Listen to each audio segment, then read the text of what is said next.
Good morning, everybody. Early morning.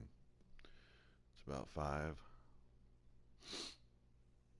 I was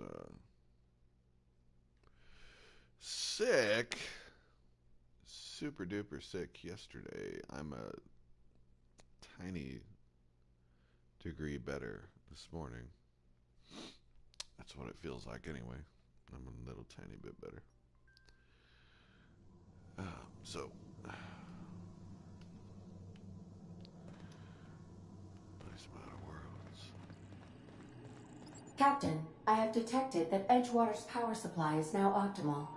I applaud your willingness to invest your time in the local community. What can I do for you, Captain? Do you know how to install a power regulator? Outstanding, Captain. Your aptitude for engineering will prove invaluable in the event of another catastrophic engine failure. Our engine room is located behind you. Across the cargo bay, up the ladders. That's just excellent. Let's see. I think you did the rightest thing you could sending the power back to Edgewater. A lot of people would have suffered otherwise. I don't care. People I care for. Even if they ain't care much for me.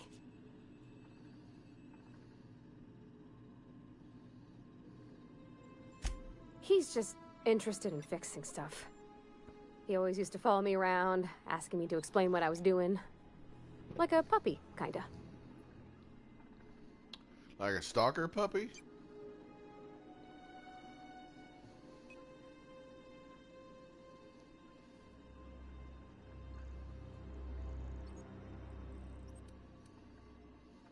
Thomas always listened to me. Never said I was odd, never tried to... I just want to think of him like that. If he wants to learn about engineering, we should help him get those data pads he wants. I'd like to do that for him. Yeah, maybe sometime. In the bar? When I asked if you were a drinker? Sorry. I know, it's none of my business.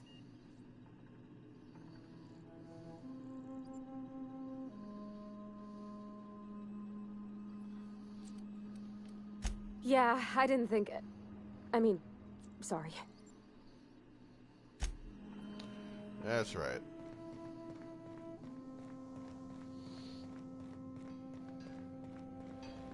You gotta put these engineers in their place.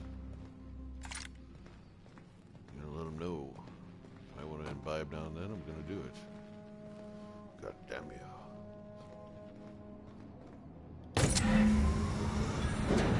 Now, look at that.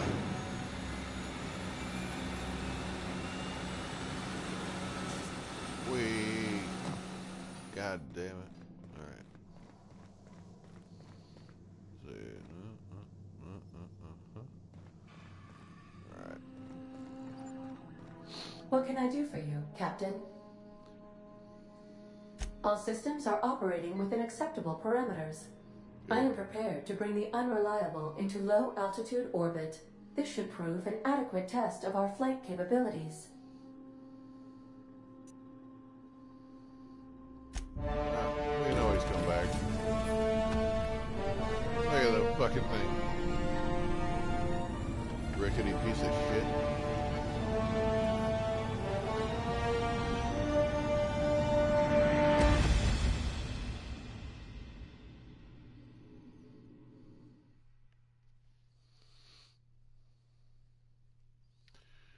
Rickety piece of shit.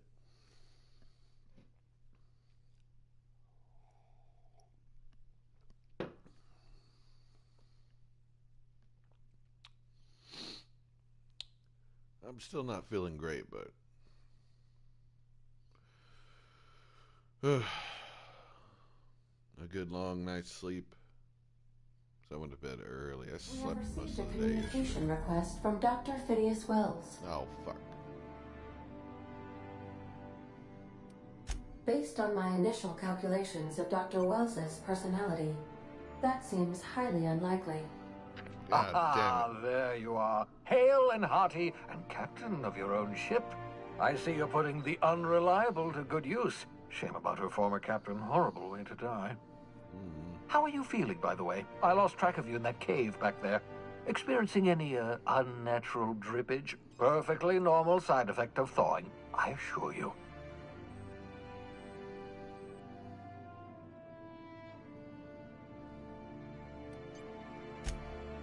Oh, yes, that's probably permanent. I wouldn't worry about it, though. I'm sure you're fine. What you saw in Emerald Vale is happening all across the colony. Food shortages, lack of supplies, and basic necessities. We're dying. The chairman, the minister, and all their lackeys on the board are to blame. The Hope has some of the brightest minds Earth ever sent us. If we can revive the Hope's colonists, they can help us undo the board's mistakes. They can help us set things right. You need to get to Stellar Bay on Monarch. I have contacts there. They'll help me, help us, find the chemicals to revive your fellow colonists. Sure. Gladys Culkelly, lovely woman, runs a cozy little black marketing outfit on the Groundbreaker. She can get you a nav key to land on Stellar Bay.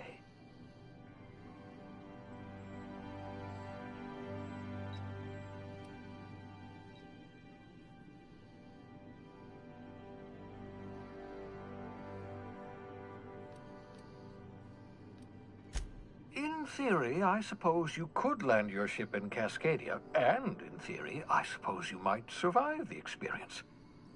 Cascadia is utterly seething with dangerous, highly aggressive creatures, more than capable of tearing you limb from limb. You'd have to be a lunatic to land in Cascadia, and I'm reasonably certain I tested your brain for incipient signs of insanity. Trust me, talk to Gladys Culkelly.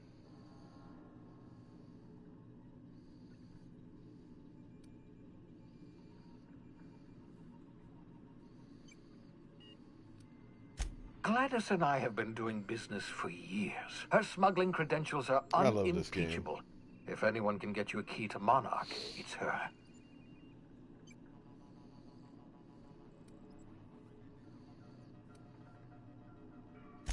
Strictly speaking, Monarch is a moon, terraformed badly, and almost completely lawless. You'll love it. Captains don't fly their own ships, you see. Your navigation terminal handles the, navigation. Think of a nav key as a set of flight instructions. The board's been confiscating nav keys for Stellar Bay, so we must rely on unconventional means of acquisition. Hence, Miss Gladys Culkelly. Without a skip drive, good luck. You'll be dead before you make it to the nearest star.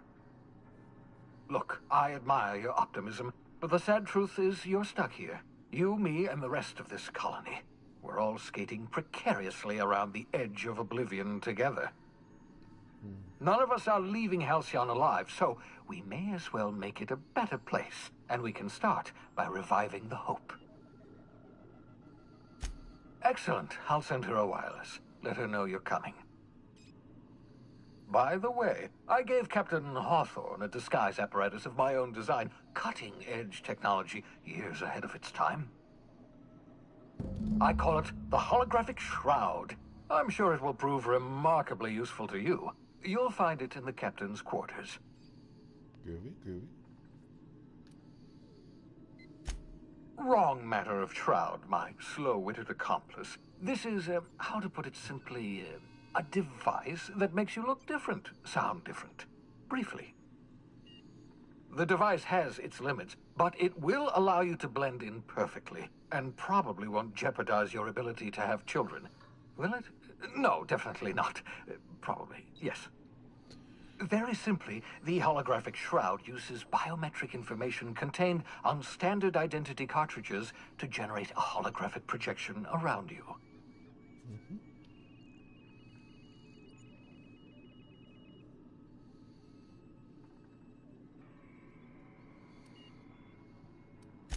Ha ha ha ha! The beauty is they don't expect it. The shroud is the only one of its kind. We humans have a tendency to overlook the unexpected. Activate the disguise, walk past someone. What do they see? A figure dressed like a fellow employee. Don't act odd. They won't focus on you. only stands up to a casual scrutiny. Use it too long, bound to flicker, blur, something like that. Movement makes it more likely. Best used in moderation. When you see guards in your path you can't sneak past, for example. Maintain your distance. Act normal. No running, no jumping. Don't draw their attention. If they pay attention, they're more likely to notice flaws in the hologram.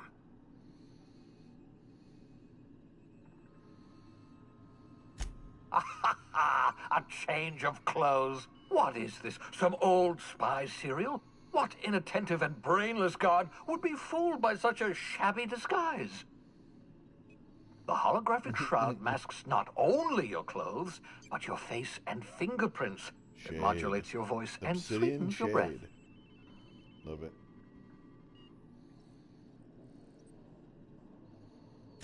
Science, that's how.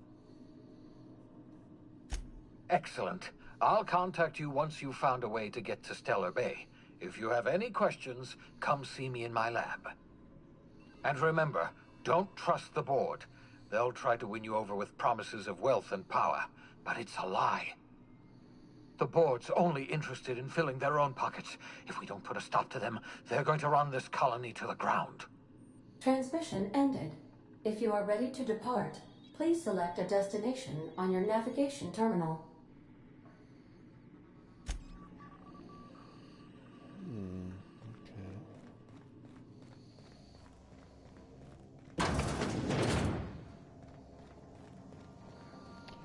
First,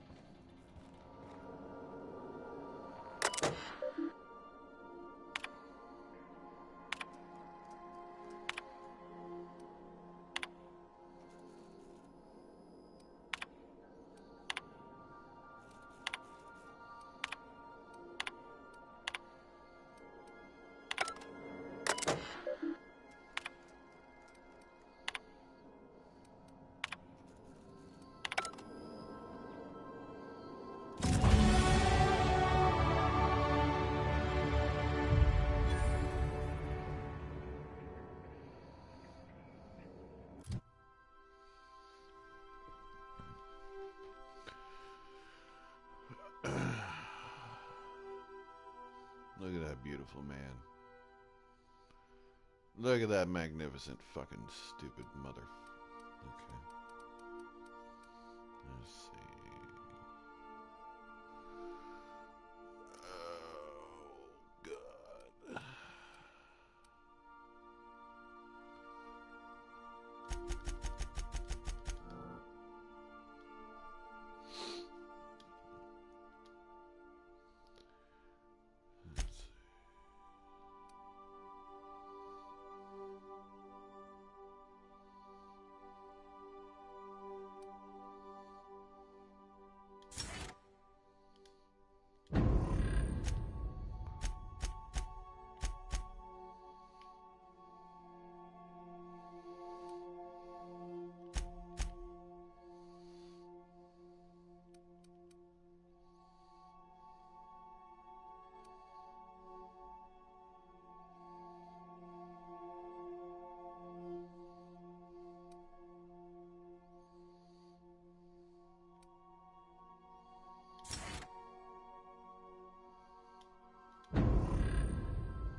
Nice 12-hour nap.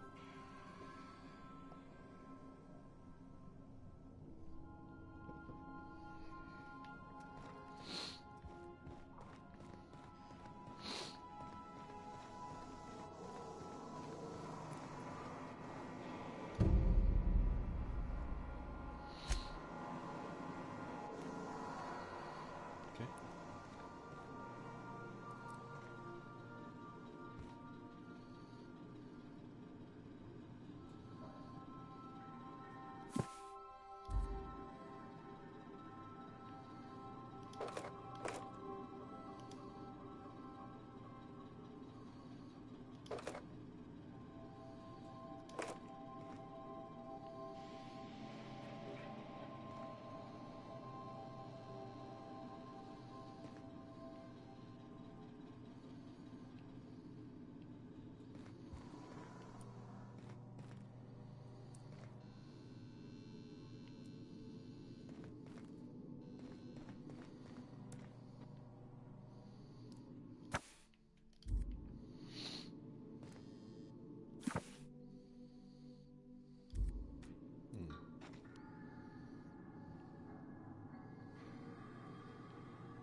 As always, I am at your disposal. Anything you'd like to discuss?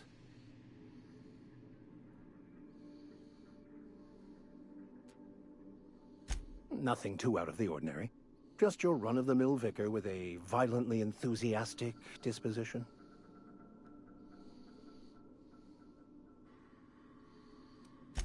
Yes?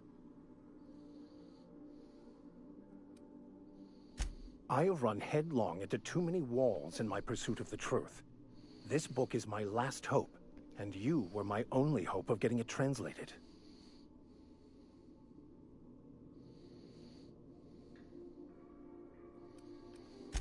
I honestly don't know what I'd do.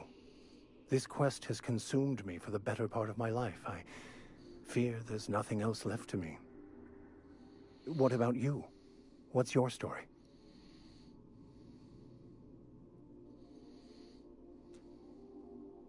And how did he do that?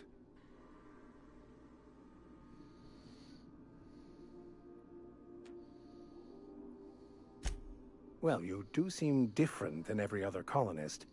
Let's pretend for the moment I believe you. What are you going to do now?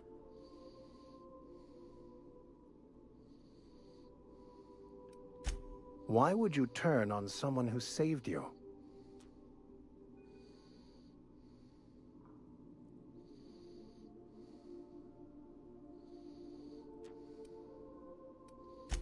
Ah, a cold realist.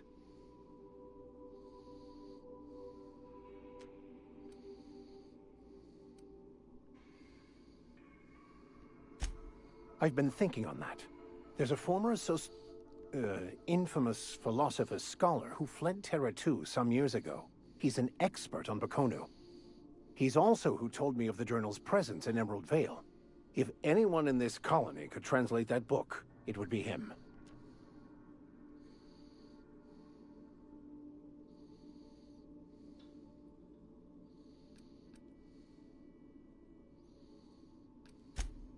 You caught me. Listen, the OSI frowns on fraternization with philosophists. I'd like to keep my associations with our scholar friend quiet.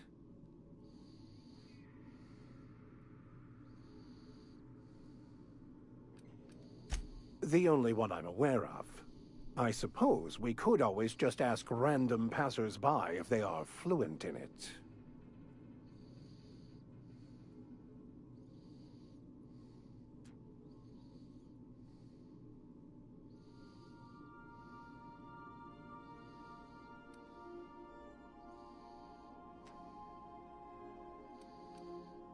Can't believe my desperation has led me to you.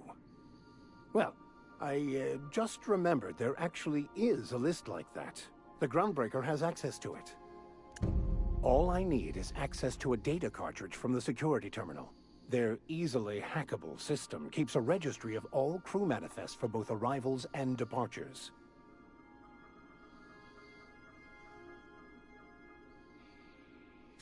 I'll comb the last 6 months of departure manifests to track the Philosophist's off-world destination.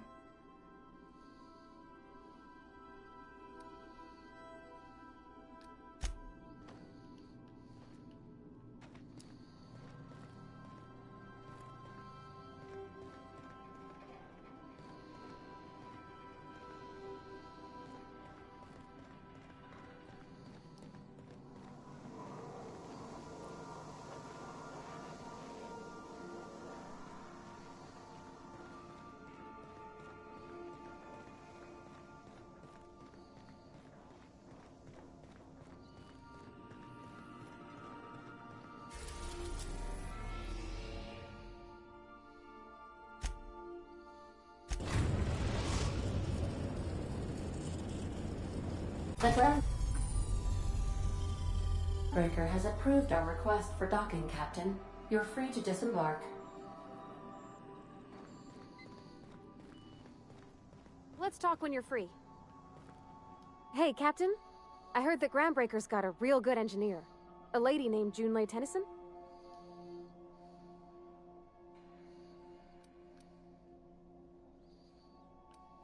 If I had to fix a station this big, I'd be spending all my time trying to figure out what needs doing now and what can wait. I was thinking that maybe I ought to meet her. If you got time to swing us by, I mean. I don't got much experience fixing actual spaceships. I bet you a can of Borston beans she could teach me all manner of stuff.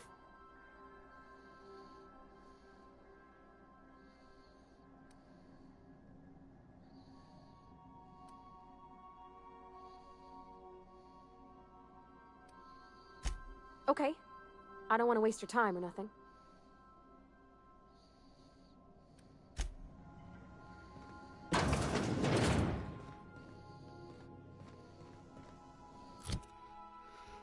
Let's see. Sorry. Sorry, guys.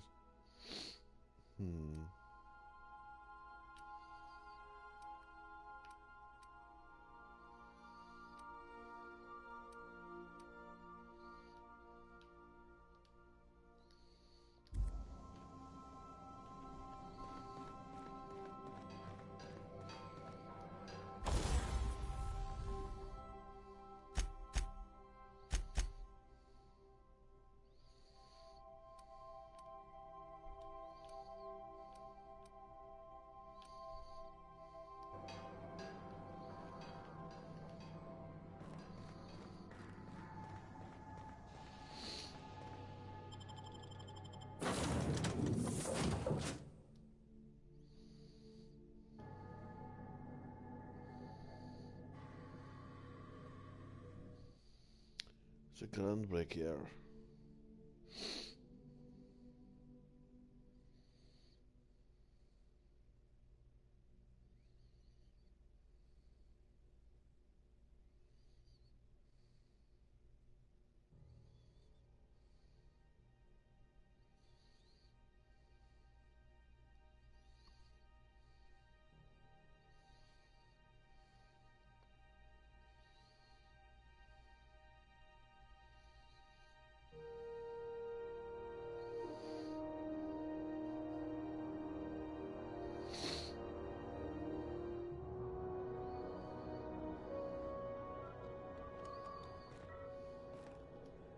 Just checking your ship's manifest. Standard procedure. Welcome to Groundbreaker, by the by. Smells like grease and unwashed bodies. Just as I remembered.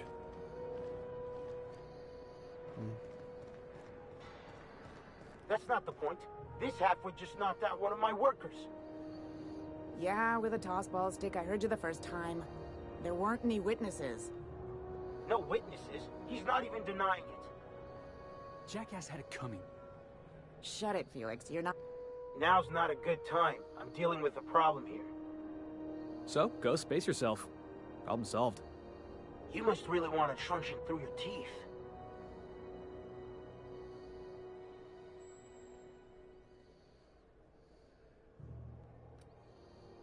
This ain't a show. Move along.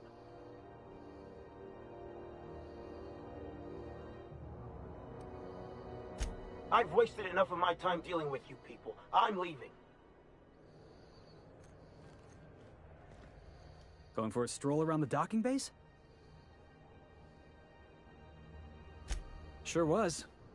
Got a knack for upsetting the board and the Mardettes all at once. Between you and me, I was hoping they'd come to fisticuffs.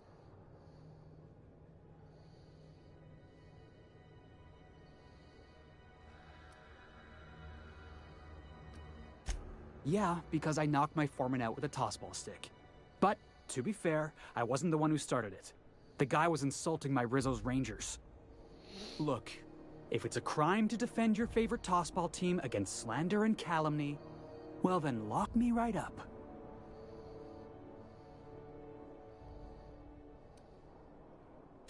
Only the finest group of tossball players ever to take the field. He's a Spacer's chosen man, though. So when the Chosen beat my Rangers the other night, my foreman comes swaggering up with his head full of boasting.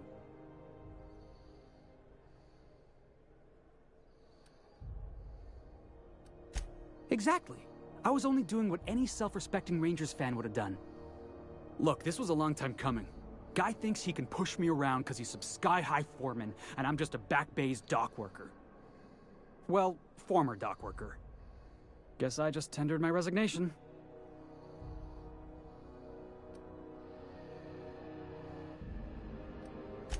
You know something? I am lucky. I ought to raise a glass of zero-G to my fortune, if I had the bits. Hey, not for nothing, but I saw you wander out of that ship over there by the dock. Wouldn't happen to be yours, would it?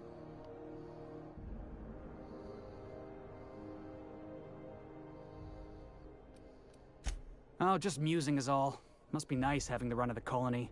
Never being anchored to one place, always chasing some horizon.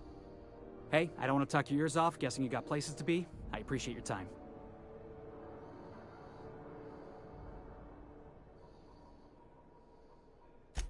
Felix Millstone. Pleased to make your acquaintance. See you around, boss. Alright guys, I'm gonna jump off here and pass out because I still feel like shit. I'll talk to you later. I love you.